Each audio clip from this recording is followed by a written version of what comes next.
माता लक्ष्मी, संपूर्ण दर्शन, साधना एवं सिद्ध का महाग्रंथ प्रथम खंड, लक्ष्मी का ब्रह्मांडीय स्वरूप। अध्याय 1। श्री तत्व का दार्शनिक आधार। ब्रह्मांड की उत्पत्ति से पूर्व जब निराकार, निर्विकार, निर्गुण ब्रह्म की एकाकी सत्ता थी, तब उसी परम सत्ता में से एक स्पंदन उत्पन्न हुआ। यह स्पंदन ही श्री है। श्री का अर्थ है जो स्वयं प्रकाशित हो, जिसमें समस्त संपदाओं का समावेश हो, जो सृष्टि का मूल कारण हो। वैदिक ऋषियों ने इसी तत्व को हिरण्य गर्भ कहा। हिरण्य स्वर्ण, गर्भ उत्पत्ति का स्थान, अर्थात समस्त सृष्टि जिस स्वर्णिम गर्भ से उत्पन्न हुई वही श्री तत्व है। महर्षि पतंजलि ने योग सूत्र में कहा है, तत्र निरतिशयम सर्वज्ञ-बीजम। समस्त ज्ञान का बीज वही है। यह सर्वज्ञ बीज लक्ष्मी ही है। वह समस्त विद्याओं, कलाओं, विज्ञानों की आदि स्रोत है। लक्ष्मी शब्द लक्ष्य धातु से बना है, जिसके 3 अर्थ हैं। 1. लक्ष्य, वह परम लक्ष्य जिसे प्राप्त करने के लिए समस्त सृष्टि प्रयत्नशील है। 2. लक्षण, वह विशेष चिन्ह जो सद्गुणों से युक्त व्यक्ति में दिखाई देता है। 3. लक्ष्य, संख्या में 1 लाख, अर्थात अनंत, अपरिमित। इस प्रकार लक्ष्मी का अर्थ हुआ वह अनंत सद्गुणों से युक्त परम लक्ष्य जो समस्त सृष्टि का ध्येय है। अध्याय 2। वैदिक साक्ष्य। ऋग्वेद के श्री सूक्त की व्याख्या। ऋग्वेद के खिल सूक्तों में श्री सूक्त सबसे महत्वपूर्ण है। इसमें 15 आर्चाएं हैं, जिनमें लक्ष्मी के स्वरूप का विस्तृत वर्णन है। प्रथम आर्चा, हिरण्यवर्णाम हरिणीं सुवर्ण रजतस्रजाम चंद्राम हिरणमयीं लक्ष्मी जाता वेदोम आवह वबिंडपोप। हिरण्यवर्णा, स्वर्ण के समान वर्ण वाली। यहां स्वर्ण केवल धातु नहीं बल्कि दिव्य तेज का प्रतीक है। हरिणी, हरि विष्णु की शक्ति, हरण करने वाली, दुखों का हरण। सुवर्ण रजतस्रजाम, स्वर्ण और रजत के आभूषणों से विभूषित। स्वर्ण सात्विक गुण, रजत राजस गुण का प्रतीक। चंद्राम, चंद्रमा के समान शीतल, शांतिदायक। हिरणमयी, स्वर्णमयी, पूर्णतः दिव्य तेज से युक्त। जात वेदोम आवह, हे अग्निदेव, तुम उन्हें मेरे पास ले आओ। अग्नि यहां ज्ञानाग्नि का प्रतीक है, अर्थात ज्ञान की अग्नि के द्वारा ही लक्ष्मी की प्राप्ति होती है। द्वितीय आर्चा, कां सोस्मिताम हिरण्य प्राकाराम आर्द्राम ज्वलंतीम तृप्ताम तर्पयंतीम। सोस्मिता, मंद मंद मुस्कुराती हुई। लक्ष्मी की मुस्कान ही समृद्धि का प्रतीक है। हिरण्य प्राकाराम, स्वर्ण के प्राकार, प्राचीर से घिरी हुई। यह आध्यात्मिक रक्षा का प्रतीक है। आर्द्राम, आर्द्र, कोमल हृदय वाली। समृद्धि कठोर हृदय वालों के पास नहीं ठहरती। ज्वलंती, देदीप्यमान, प्रकाशमान। तृप्तां तर्पयंतीम, स्वयं तृप्त और दूसरों को तृप्त करने वाली। श्री सूक्त की प्रत्येक राचा लक्ष्मी के एक विशेष पहलू को प्रकट करती है। इन आर्चाओं का नित्य पाठ केवल मंत्रोच्चार नहीं बल्कि लक्ष्मी के उन गुणों को अपने भीतर धारण करने की साधना है। अध्याय 3। पुराणों में लक्ष्मी का स्वरूप विस्तार। विष्णु पुराण, भागवत पुराण, पद्म पुराण, स्कंद पुराण, देवी भागवत आदि में लक्ष्मी के स्वरूप का विस्तृत वर्णन मिलता है। विष्णु पुराण के अनुसार लक्ष्मी विष्णु की शक्ति है और उनके साथ ही सदैव विद्यमान रहती है। जब विष्णु शेषशायी होते हैं तब लक्ष्मी उनके चरणों की सेवा करती है। जब वह वामन, राम, कृष्ण आदि अवतार लेते हैं तब लक्ष्मी भी सहचरी बनकर उनके साथ अवतरित होती है। वामन के समय कमला, राम के समय सीता, कृष्ण के समय रुक्मिणी के रूप में। भागवत पुराण का दृष्टांत। भागवत में एक प्रसिद्ध कथा है। लक्ष्मी के 2 पुत्र थे, कार्तिकेय और गणेश। एक बार उन दोनों में विवाद हुआ कि पहले किसका विवाह होगा। तय हुआ कि जो पृथ्वी की 3 बार परिक्रमा पहले पूरी करेगा उसका विवाह पहले होगा। कार्तिकेय अपने वाहन मयूर पर बैठकर परिक्रमा के लिए निकल पड़े। गणेश, जिनका वाहन मूषक है, यह जानते थे कि वह कार्तिकेय से प्रतिस्पर्धा नहीं कर सकते। तब उन्होंने एक युक्ति सोची। उन्होंने माता पिता लक्ष्मी विष्णु की 7 बार परिक्रमा की और कहा, वेद कहते हैं कि माता पिता की एक परिक्रमा समस्त लोकों की परिक्रमा के समान है। मैंने 7 बार परिक्रमा की, अतः मैं विजयी हुआ। लक्ष्मी विष्णु ने उनकी बुद्धिमत्ता से प्रसन्न होकर उन्हें विजयी घोषित किया। इस कथा का तात्पर्य है कि लक्ष्मी समृद्धि, उन्हीं को प्राप्त होती है जो माता पिता स्रोत का सम्मान करते हैं और बुद्धिमत्ता से कार्य करते हैं। देवी भागवत का विशेष दृष्टिकोण। देवी भागवत में लक्ष्मी को महालक्ष्मी के रूप में वर्णित किया गया है, जो आदि पराशक्ति महामाया का ही एक रूप है।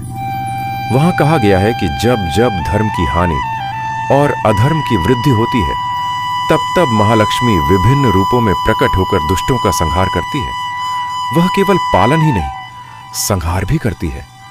जो लोभ, अहंकार और अनैतिकता के मार्ग पर चलते हैं, उनसे वह स्वयं छीन लेती है। अध्याय 4।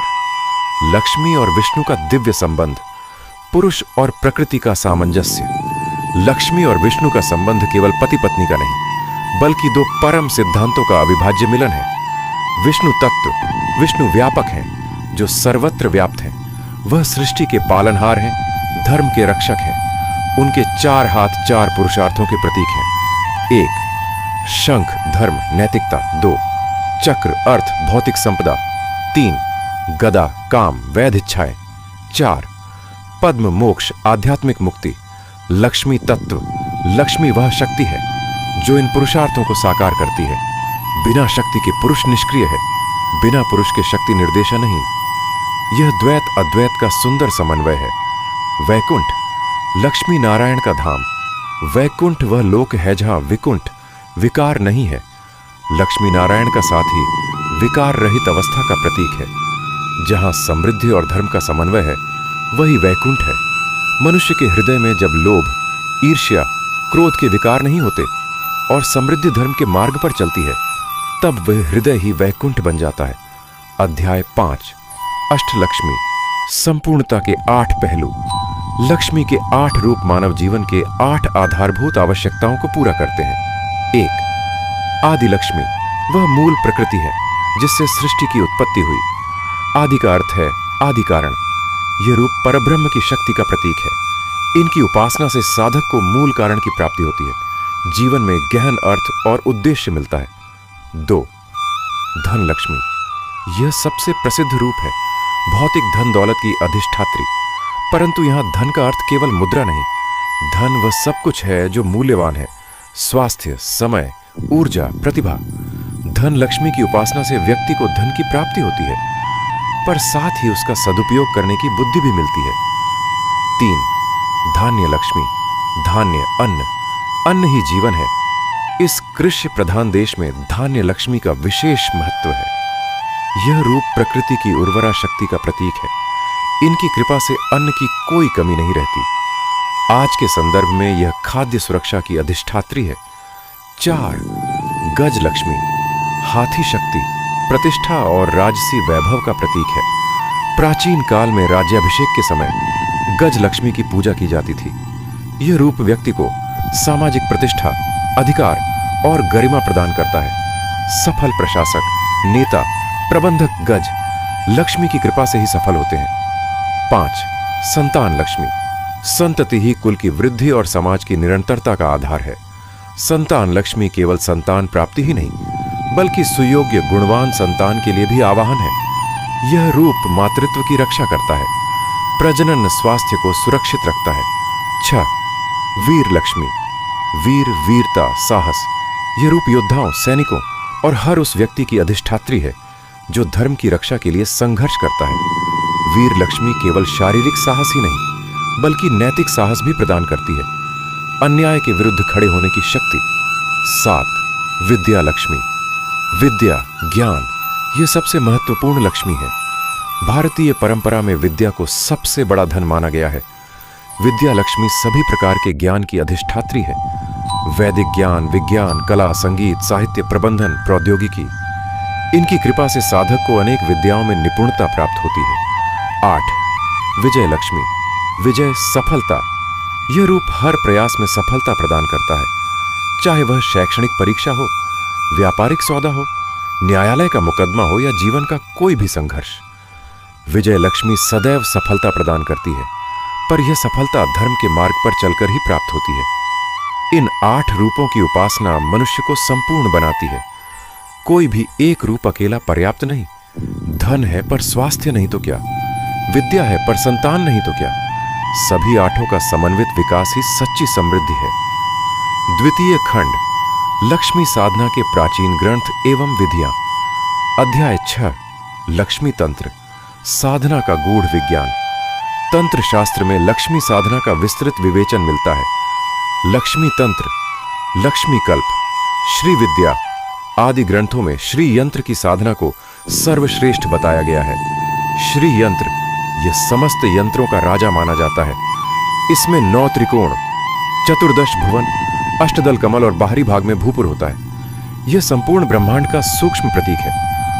केंद्र बिंदु महात्रिपुर सुंदरी पराशक्ति, अंतः त्रिकोण शिव शक्ति का मिलन, अष्टदल अष्टलक्ष्मी, षोडशदल 16 कलाएं, भूपुर 4 दिशाएं, 4 वेद।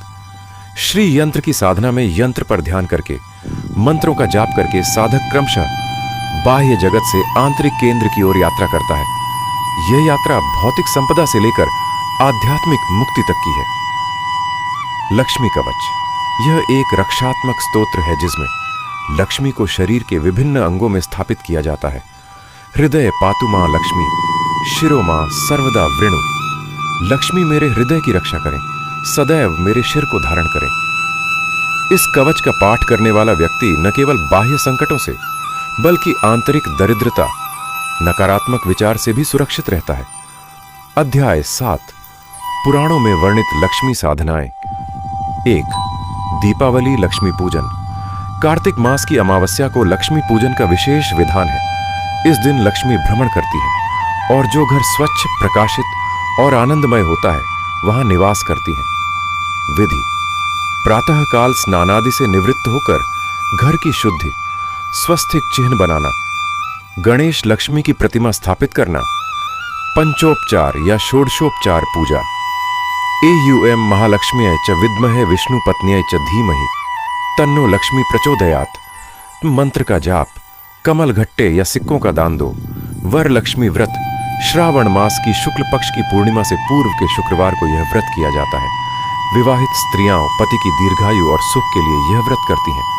विधि, एक कलश पर वरलक्ष्मी की प्रतिमा स्थापित करना, कलश में जल, सुपारी, सिक्के, अक्षत भरना, 108 बार वरलक्ष्मी स्तोत्र का पाठ, पीले वस्त्र और पीले आभूषण धारण करना।